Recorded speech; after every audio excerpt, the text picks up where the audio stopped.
Nshuti bavukanye ndabaramukije mu izina rya Yesu. Aha muri ni kuri rwa rubuga rwitwa Shingira Intahe Imana Nzima, muri kumwe na Hirene Nahazwe.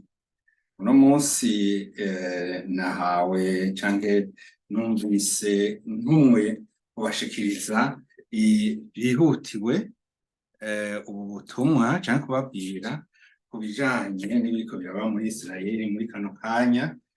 Mwaravyumvise ndavyibaza, abandi murabikurikiranira ku mateleviziyo. Ngomba tubiganireko gatoya, hanyuma tuzobikurikiranira hamwe namwe uko bizogenda biratera bija imbere. Nuko umwami Yesu abahezagire. Imbere ya vyose reka dusenge.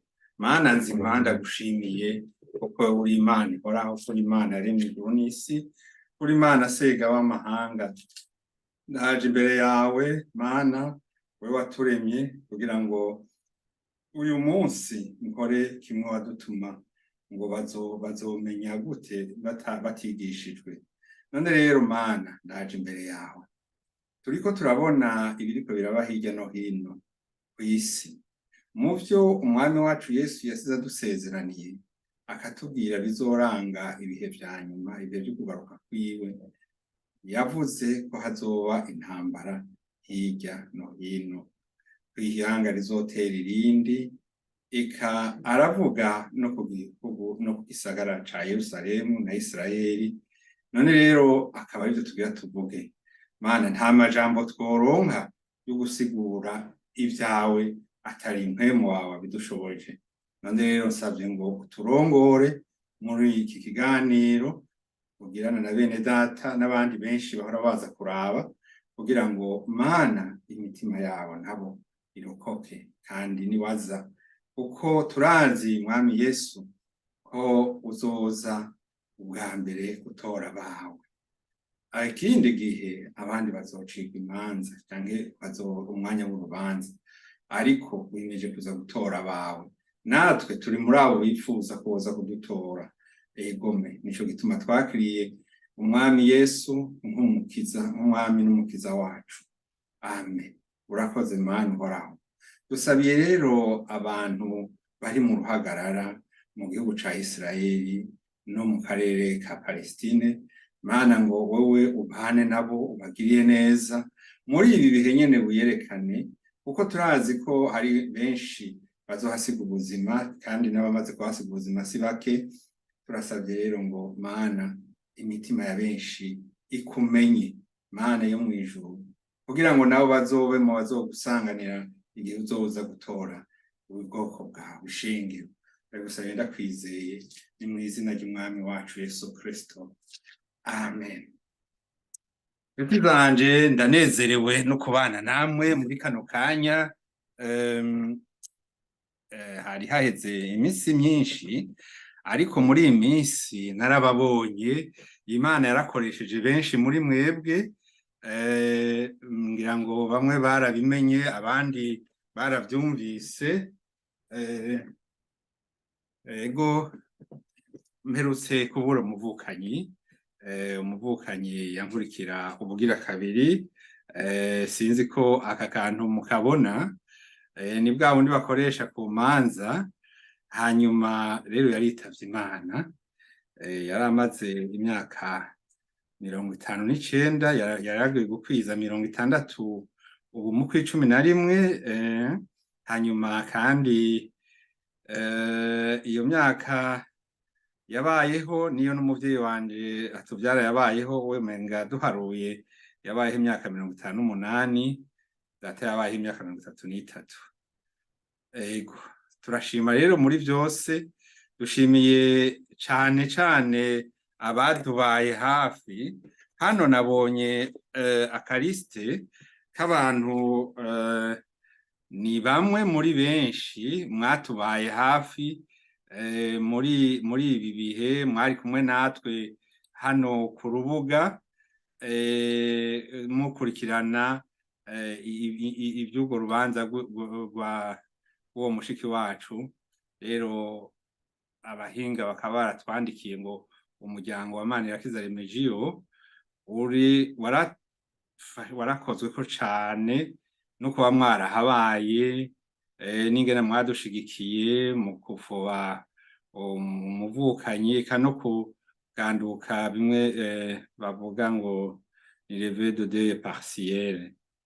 Natwe nk'abanyamuryango ntitwereka kubashimira, muri benshi. Reka mvuge aba baje, abo nabonye kuri ekran, usibye ko hari n'abaza sinababone. Nobibutsa ko umunsi wo kumuherekeza wabaye itariki 30, yaramaze indwi yitavye Imana, hari Bujumbura. Hanyuma abahinga baraduhaye umutekinisien yitwa Ebeneza, yaraturungikiye umurongo wa Google Meet, bituma dushobora gukurikiranira ibikibiraho urwo rubanza.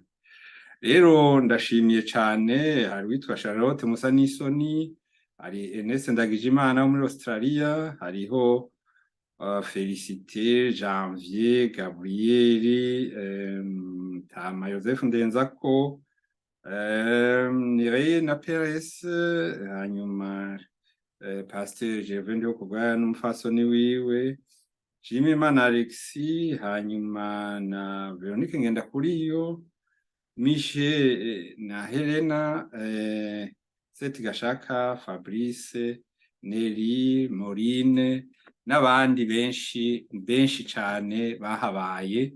Aba mvuze nabonye kuri ekran, ariko hariho nabo ntavuze, si ukubirengagiza. Ndabashimiye rero muri byose ku byo mwadukoreye mu kutuba hafi.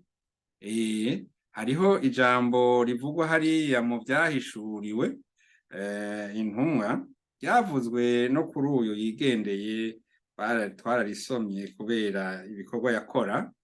Ariko kandi hariho n'irindi jambo rivugwa, reka turisangire kuri wewe waje wahabonetse, kubera ko niko bivugwa, ibikorwa by'abagororotsi birabaherekeza. Nibaza ko ni igice ca 14 mu byakozwe n'intumwa, mu byahishuriwe Yohana, murambabarira, havuga ngo numva ijwi rivuye mu ijuru rimbwira ritandika, utuhereye none hahirwa abapfa bapfira mu mwami, kandi muhemu aravuga ati egome, ngo baruhuke ubutame bwabo, kuko ibikorwa vyabo bijana nabo bibakurikiye. Rero mwebwe hari ibikorwa mwakoze uwo munsi, ivyo bizobaherekeza umunsi wanyu niwagera. Rero nkaba nongeye kubashimira, Yesu abahezagire. Ntatevye ngira ngo ngaruke rero kwijambo nyamukuru ryatuzindukanye hano, nivyo kuvuga kuri iyi ntambara yo muri Israeli. Kuva ku itariki 7 hari ku munsi wa gatandatu, hari abantu bo mu mugwi w'abanyapalestina wateye igihugu ca Israeli. Habaye impfu nyinshi, habawe n'abantu bagizwe imbohe batari bake. Bamaze gupfa bavuga amajana, niba batamaze no gushika n'igihumbi canke ibihumbi. Ubu turi neza muri vya bihe vyo muri vyahanuwe muri Matayo no muri Luka. Ejo bundi twamanye n'umukozi w'Imana, Imana imuhezagire cane, Damascene wo muri Canada, niwe yatubwira ku bijanye n'ibihe vya nyuma. Twarumvise yuko hazoba intambara, twarumvise yuko Israeli izokikuzwa, inteko z'abasirikare zivuye hirya no hino zizoja muri Israeli. Ivyo mwaravyumvise, sinorinda kubigarukako, canke reka ntaco twihutira, kuko no munsi nico nahamagariwe gukora. Reka turabe, reka dusome muri Luka, dusome muri Luka 21. Nibutsa abo turi kumwe yuko muri Luka 21 no muri Matayo 24 havugwa bimwe. Nk'uko mubizi ni vyiza kubisoma vyose kugira ngo akatavuzwe haryaye ukumve. Rero reka dusome hano kuri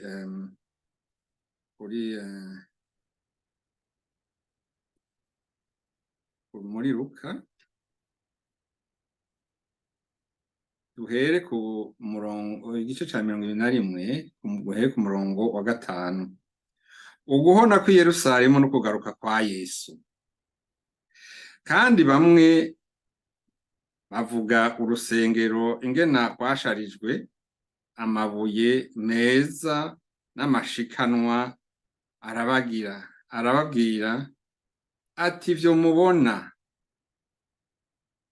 ivyo mu minsi izoza ntihazosigara ibuye rigeretse kurindi ridasamburiwe hasi. Baramubaza bati mwigisha, none ivyo bizobaho ryari? Ikimenyetso kizoba iki c'igihe ivyo bizobwira bishike? Arababarira ati mwirinde ntimuzimizwe, kuko benshi bazoza mu izina ryanje bati ndiwe, kandi bati igihe kiri hafi, ntimuze mubakurikire. Turabafise harya hafi iwacu bama ariko barabivuga, bose ntibabesha, ariko rimwe na rimwe umuntu ashobora kwibaza ko ngira ngo nabo barimwo.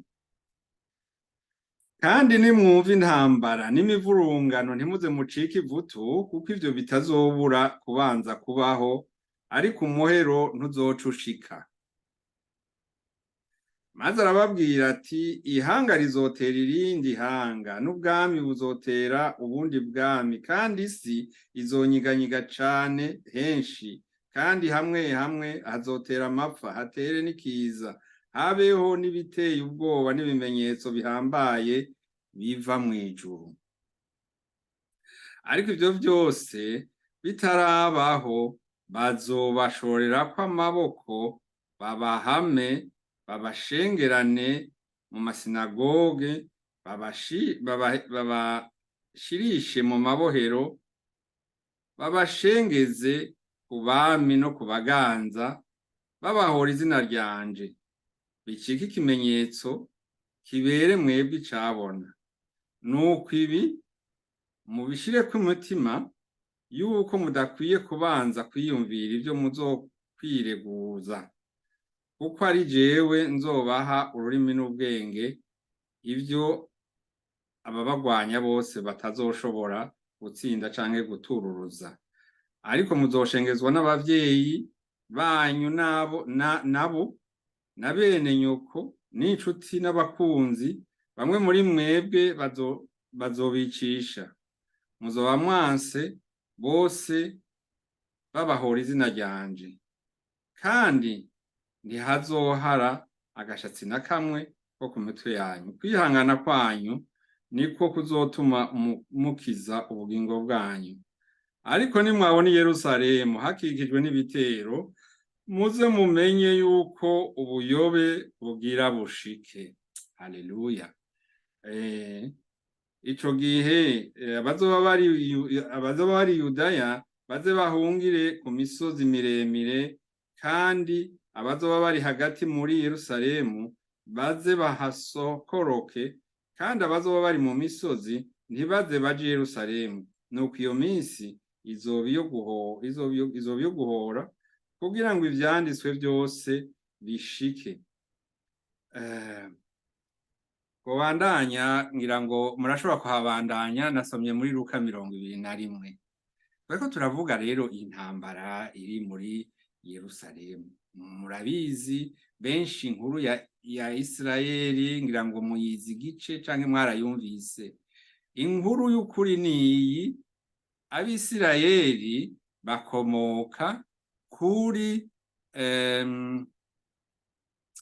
Aburahamu. Aburahamu niwe yavyaye Yakobo. Yakobo niryo risigura Isirayeli, ariko ntiyamuvyaye wenyene, yari yavyaye n'uwundi umugore atari we, nubwo atari we wa mbere canke atari we Nowa, yitwa Isimayeli. Abakomoka kuri Yakobo aribo Isirayeli baragiye muri Egiputa. Bivuye hehe? Bivuye ku bana ba Yakobo bagurishije umuhungu umwe muri bo bavukana yitwa Yosefu. Yosefu yagiye kuba, Yosefu yagiye kuba muri Egiputa, arafungwa, hanyuma araba umukozi wo mu nzu, hanyuma arafungwa, hanyuma aza kuba umuhanuzi. Imana yamuhaye ubwenge ahanura umwami, none haza kuba mu kibanza gikomeye c'umushikiranganje wa mbere. Amapfa aratera aho abo bene nyina bari bose baja rero mu gihugu ca Egiputa, barahaguma ariyo Misiri, barahaguma imyaka irenga 100. Mu nyuma rero baragarutse kuko Imana harageze igihe irabagarukana. Ntivyaboroheye, ivyo murabizi. Harabonetse abami bakomeye, bavuga yuko umwami Dawidi ariwe yahaye imbibe igihugu ca Isirayeli neza neza. Dawidi nawe avyara Salomo, umwami nawe nyene yabaye umwami. Ni vyinshi ntitwobisubiramwo ngo tubivuge rero. Hagiye haba intambara nyinshi ku buryo zatewe byanashitse abayahudi bakirukanwa muri ico gihugu ca Isirayeli bari bararonse, ari ico cari baremerewe.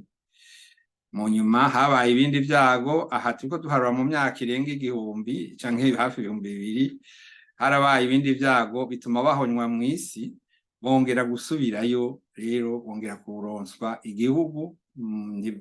Baronsejwe agace, barafashijwe, ariko ahanini harabaye intambara. Mugira bagaruke kuba rero muri Isirayeli barimwo ubuhuye, hari abantu birukanye ku masi baza bita gwabo. Hanyuma abo bantu bamaze iyo myaka kuva muri 48 mu 1948, abo bantu baba mu makambi y'impunzi. Sinzi ko bariko baravyumva abantu b'abakunzi bacu b'inshuti zacu bari mu makambi y'impunzi. Ntivyihuta, baracari mu makambi abo bantu kuva mu 1948.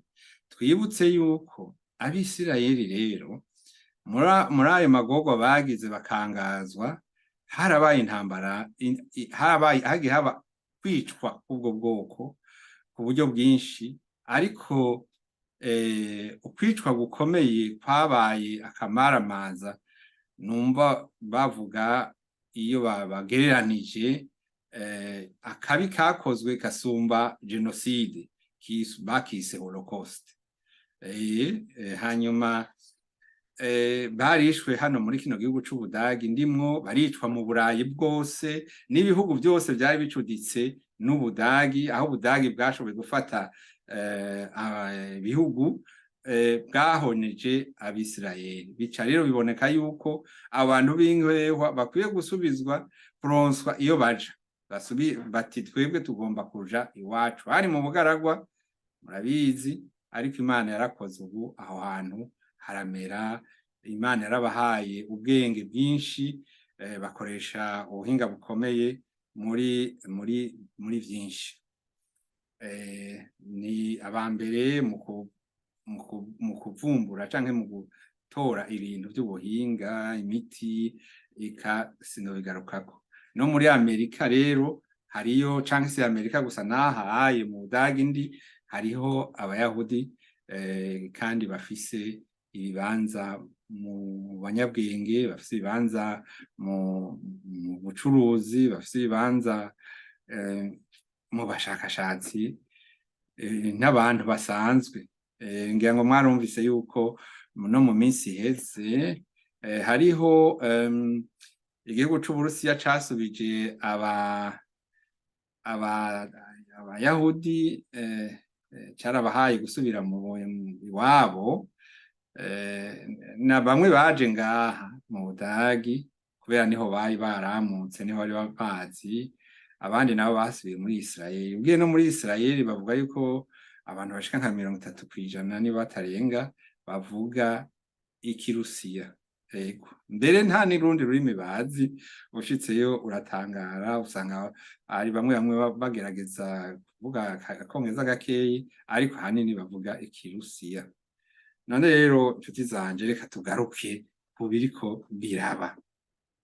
Mwarabonye rero abantu ngo bateye Israeli, barateye n'amakambi ya gisirikare, bateye ari ku munsi wa gatandatu, bateye abantu baruhutse, hanyuma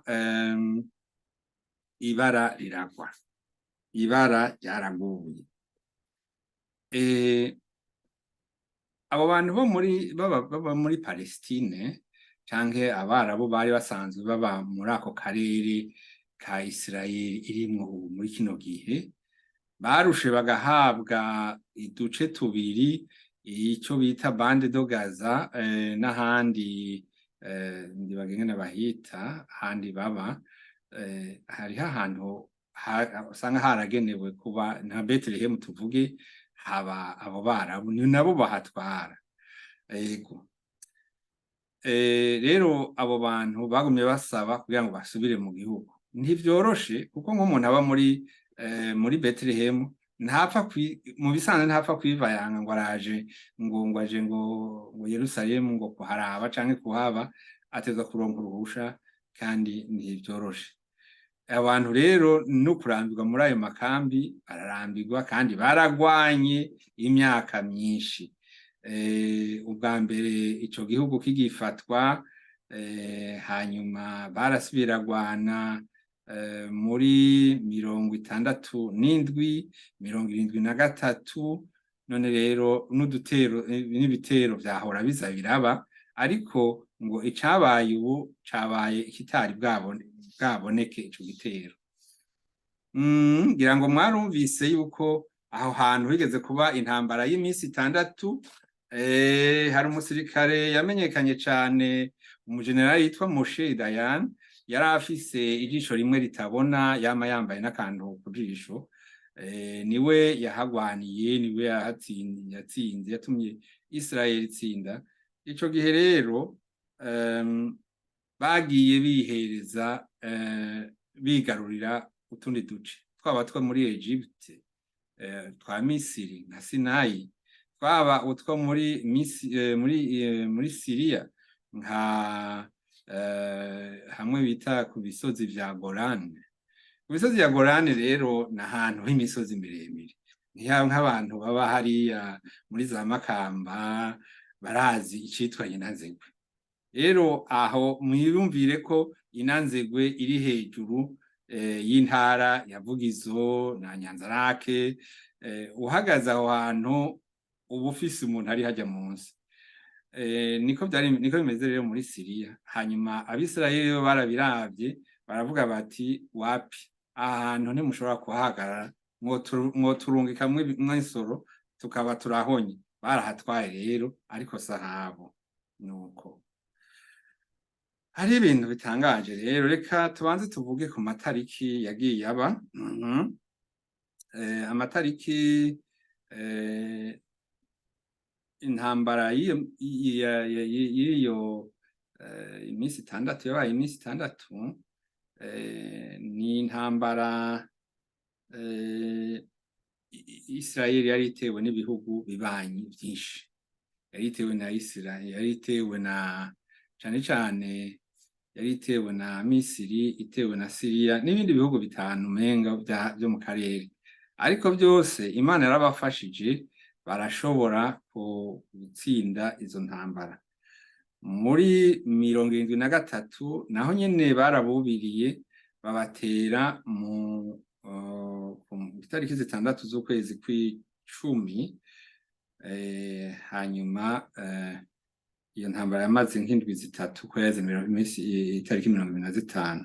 Igitangaje rero nuko n'ubu iki gitero cabaye itariki indwi z'ukwezi kw'icumi.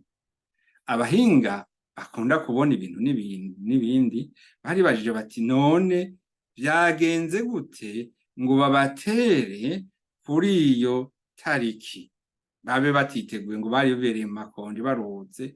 Kandi ubiravye abanyapalestina na bagereranije n'igisirikare c'Abisirayeli canke n'ingene umutekano n'iperereza ritunganijwe hariya, nta kintu bavuze kininiya. Egome ni bashobora kuba umuntu bashobora kuvuga ati bari bateye nk'abantu botera akaduruvayo canke trouble fete tuvuge, ariko ngo bari baruhutse. Abantu benshi ntibariho, hanyuma barabateye rero tariki indwi z'ukwezi kw'icumi ni hirya yejeje ubundi. N'ubu rero intambara iriko iraba ku banyarwanda, muvuga ndi rurambikanye n'ubu nyene. Abasirikare bo muri Hamas n'abamilishe canke sinzi bakunze kubagiriza yuko bashigikirwa na Iran, bagashigikirwa n'abo muri Libani, umuhari witwa Hezbollah n'utwagwa n'umugabo yitwa Nasrallah. Uwo rero niwe nawe nyene bakunda, nawe arafise abantu bagwana muri kariya karere. Rero ibintu vyo kurwana sivyo bigishwa, barabizi kuva kera. Rero ingena ico gitero cabaye bose bari bajije igituma. Namye numva mwene data umwe avuga ati ibi bintu byari byarateguwe, byose twebwe tuvuga ko bishoboka ko byoba byarateguwe. Igituma no kubera yuko byari byaravuzwe mu myaka y'igihumbi kimwe n'amajana 800 n'ibindi. Ati ariko ahanini igitangaje ni izi tariki zisa ukw'icumi ni wacu mu Burundi murambabarira. Uwovuga ngo araje gutera ku munsi wa 29 z'ukwezi kwa kane, cyangwa araje gutera kuri 21 z'ukwezi kw'icumi, canke mu Rwanda ngo uraje gutera itariki imwe y'ukw'icumi, umenga nawe ni ukw'icumi. Vyoba bigoye kubera ko uwo munsi bose baba bari maso, ariko iperereza ntaco byabonye. Igitangaje kandi nuko ahantu bateye, Israel ifise tekinoloji ikomeye cane.